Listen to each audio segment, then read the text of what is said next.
Most people usually join metal using a welding machine. But what if you don't have one? It might seem impossible to connect metal without welding equipment. But don't worry. In this video, I'll show you how to join metal without using a welding machine, just by using simple materials that are easy to find. The first step is to sand the surfaces of the metal pieces that will be joined.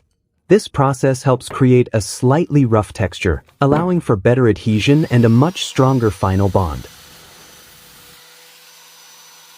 Which country are you watching this video from?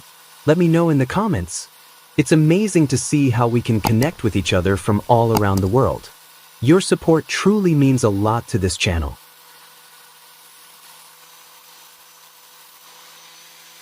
In addition to creating a rougher surface, sanding also helps remove rust and corrosion from the metal that will be joined. A clean surface significantly improves bonding strength. Repeat the sanding process on the second metal piece as well. Make sure both surfaces are completely clean and properly textured. This step is the key to successfully joining two pieces of metal without a welding machine. The better the surface preparation, the stronger and more durable the final result will be.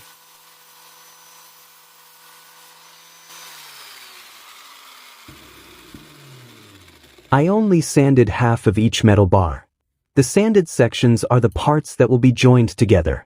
Once the sanding process is complete, the next step is to prepare the material that will be used to connect these two pieces of metal. Prepare an empty container with a lid.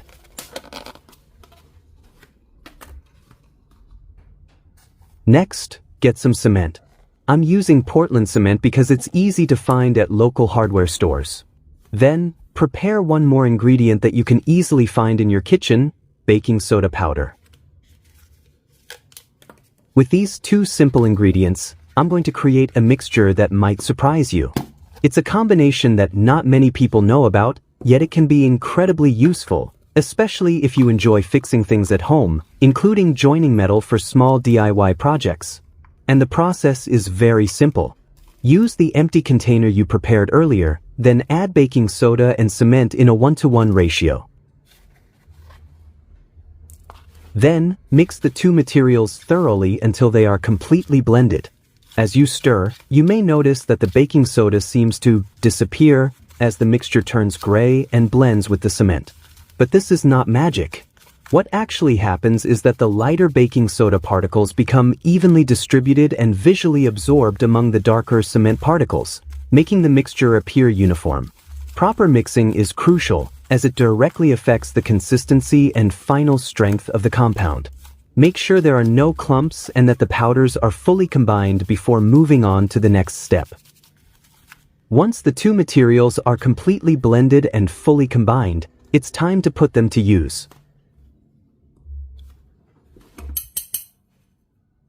To make the joining process easier and more stable, you can add tape to the ends of the metal pieces. Its purpose is to hold the metal in place and prevent movement during the bonding process. Here, I'm using paper-based tape, which does not need to be removed later as it can integrate into the process.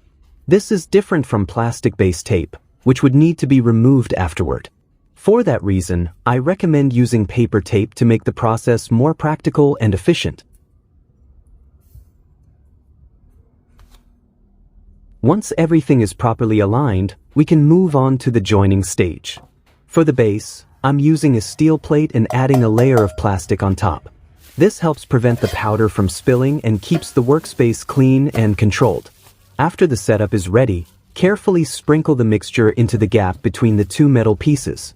Do this slowly and make sure all the spaces are evenly filled to achieve a stronger and more secure bond. Don't hesitate to gently press down on the powder to ensure it fully fills every gap between the two metal pieces. This step is crucial to make sure no empty spaces are left behind. The more compact and evenly distributed the mixture is, the stronger and more reliable the final bond will be.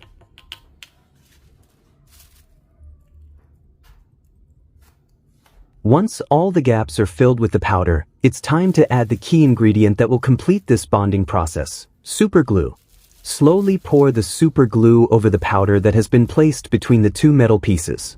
Make sure the liquid fully penetrates and saturates the mixture evenly. When cement and baking soda come into contact with superglue, a rapid polymerization reaction occurs.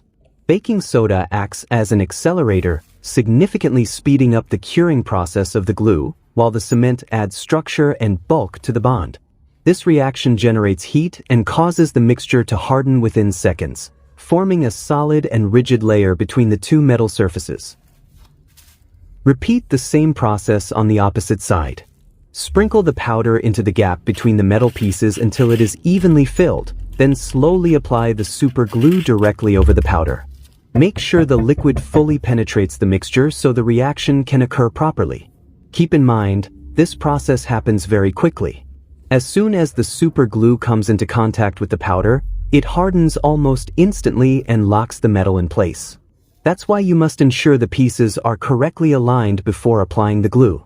Use this technique carefully and with full control. Within seconds, the mixture transforms into a rigid layer, creating a solid bond, without the need for a welding machine. For maximum strength, you can repeat the layering process twice. After the first layer has hardened, sprinkle another layer of the powder mixture over the joint, making sure it fully covers the bonded area. Then slowly apply the super glue again, allowing it to thoroughly penetrate the second layer. This double layer technique creates a thicker, denser, and significantly stronger structure. The second layer acts as reinforcement, enhancing the durability and overall rigidity of the joint. With this double application method, the final result becomes more solid, more durable, and much closer to a permanent bond for small-scale projects.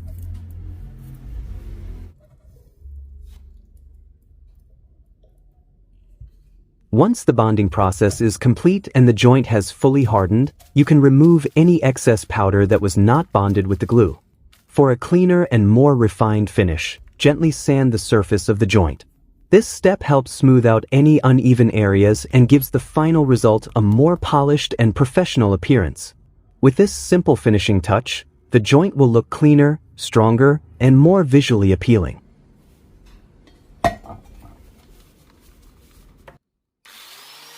If you haven't subscribed to this channel yet, make sure to subscribe now.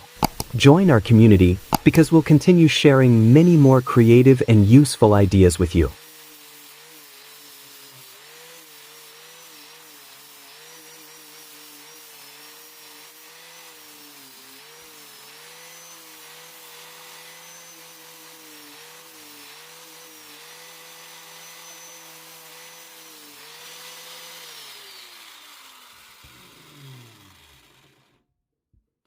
Take a look at the result.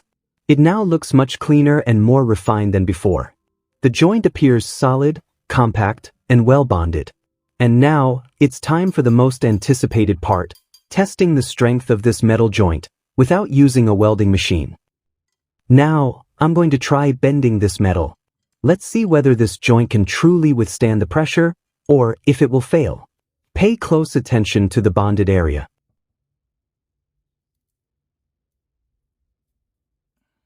The result is truly impressive. The metal actually bends, yet the joint remains intact. Now, I'm going to test the other side to see if it performs just as strong.